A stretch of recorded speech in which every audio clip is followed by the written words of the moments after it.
A paz do Senhor Jesus. Boa tarde, né? Podemos dizer assim.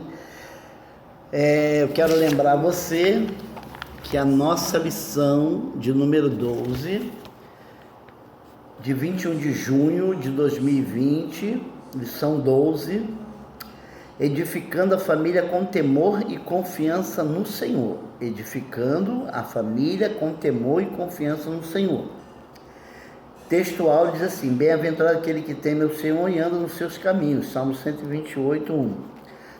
A verdade aplicada diz assim: que nossas atitudes sejam influenciadas e motivadas pelo amor a Deus e desejo de viver conforme a vontade do Senhor. Que nós venhamos ter atitudes que sejam influenciadas e motivadas pelo amor de Deus e que venhamos a viver conforme a vontade do Senhor.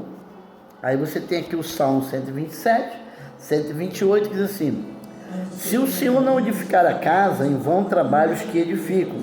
Se o Senhor não guardar a cidade, em vão vigia o sentinela. Inútil vos será levantar de madrugada, repousar tarde, comer o pão de dores, pois assim dá ele os seus amados o sono. O 128 diz assim: bem-aventurado aquele que teme o Senhor e anda nos seus caminhos, pois comerás do trabalho das tuas mãos, feliz serás e te irá bem. A tua mulher será como uma videira frutífera ao lado da tua casa, e os seus filhos como planta de oliveira à roda da sua mesa. Eis que assim será abençoado o homem que teme ao Senhor. Olha aí. Então, para você entender, o Salmo 127 e 128 nos levam à reflexão quanto à necessidade de não só reverenciarmos a Deus e ficarmos sob sua dependência, bem como reconhecer a ação do Senhor em prol dos seus filhos. Então, entender que não é só reverenciar, é entender a ação do Senhor em prol da nossa vida.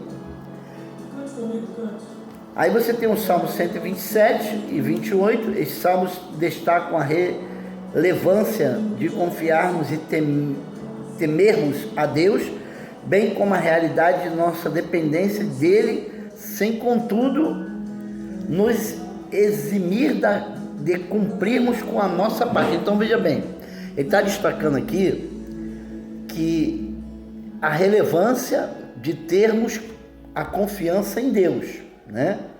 De termos nosso Deus, né? E confiarmos nele. Mas ele ressalta também, bem como a realidade da nossa dependência, nós somos dependentes dele. Contudo, nos eximir de cumprirmos com a nossa parte. Não somos, podemos dizer assim, não estamos distantes ou alheio aos nossos compromissos com Deus.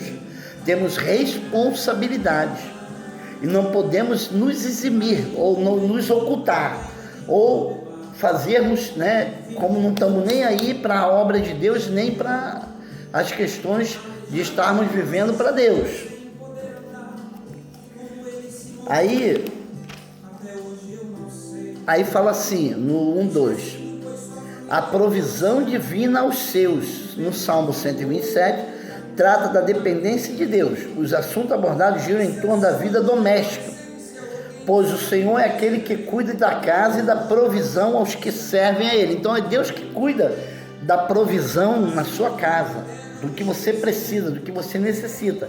Você tem que entender que o compromisso teu com a obra de Deus vai refletir, né, ou vai ser o reflexo daquilo que Deus vai agir na tua vida, da tua vida material.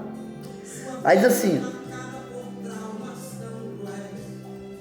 veja bem, o Salmo 127 é composto de duas partes. A primeira está relacionada ao lar, onde se destaca duas maneiras de agir: confiar e depender dele, ou confiar nos próprios esforços humanos. A segunda parte está relacionada às alianças. O Salmo trata das famílias que têm aliança com o Senhor, destacando a integridade deles e o relacionamento entre pai e filhos, e o resultado desse relacionamento é uma harmonia constante, né? É uma bênção de Deus sobre a tua vida. É você trabalhando e Deus agindo, é você lutando e Deus contribuindo para isso.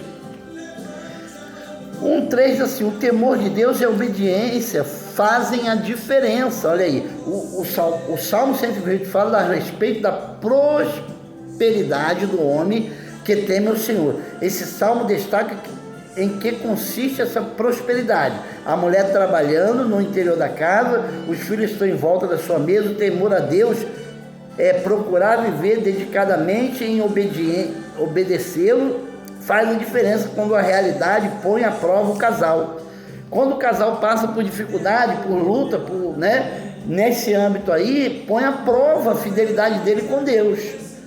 Somos dependentes de Deus. No tópico 2 dá isso. Destacamos no tópico 2, no tópico anterior, as características gerais do Salmo 127 e 128. Neste tópico verificamos a obediência de viver na dependência de Deus. Em que consiste viver essa dependência. O Senhor que edifica a casa. Se o Senhor não edificar a casa, em vão vigia, né? Não tem como você edificar. Você depende de Deus. Se Ele não edificar, não adianta nada. Se o Senhor não guardar a cidade, em vão vigia o sentinela. Aí diz assim: Ele dá o sono. Ó, o salmista afirma que inútil será levantar-se de madrugada e deitar tarde, comer o pão das dores, pois assim dá a ele, aos seus amados, sono. Ele que dá o sono do justo. Ele que dá o sono da tranquilidade, de você confiar em Deus. Então, para finalizar, o 3 fala os benefícios do temor a Deus. Vários termos são usados para definir temor a Deus: reverência, respeito, honra profundo, reverente, sentimento de responsabilidade perante Deus. O Cristo, entre outros. Temer a Deus é procurar viver em conformidade com a vontade de Deus. O salmista destaca vários benefícios para aquele que teme o Senhor. Bem-aventurado é o primeiro benefício, concedido aos que temem a Deus: a felicidade plena, completa, satisfação. O segredo da bênção está em uma vida dedicada a Deus, em obediência à sua vontade. Amém? Comerás o fruto do seu trabalho e irás bem. 2 lições aprendemos aqui. Embora Deus age em favor dos seus enquanto dormem, estes devem trabalhar, devem manter ocupado. Então você não pode ficar ocioso, você tem que ter uma ocupação, você tem que fazer algo. Você seja empregado de carteira assinada, seja autônomo, seja do lar, o que você fizer, você tem que estar ocupado. Como diz a Bíblia, vai ter com formiguinho ao preguiçoso, né? O preguiçoso não entende isso. Mas que Deus te abençoe, né? Nessa manhã, nessa tarde já quase. E vamos estar domingo na Escola Bíblica Dominical e Santa Ceia na parte da manhã e a Santa Ceia às 19 horas. Que Deus te abençoe. Fique com Deus. Vila União, vivendo, crescendo na graça e na unção. Deus abençoe.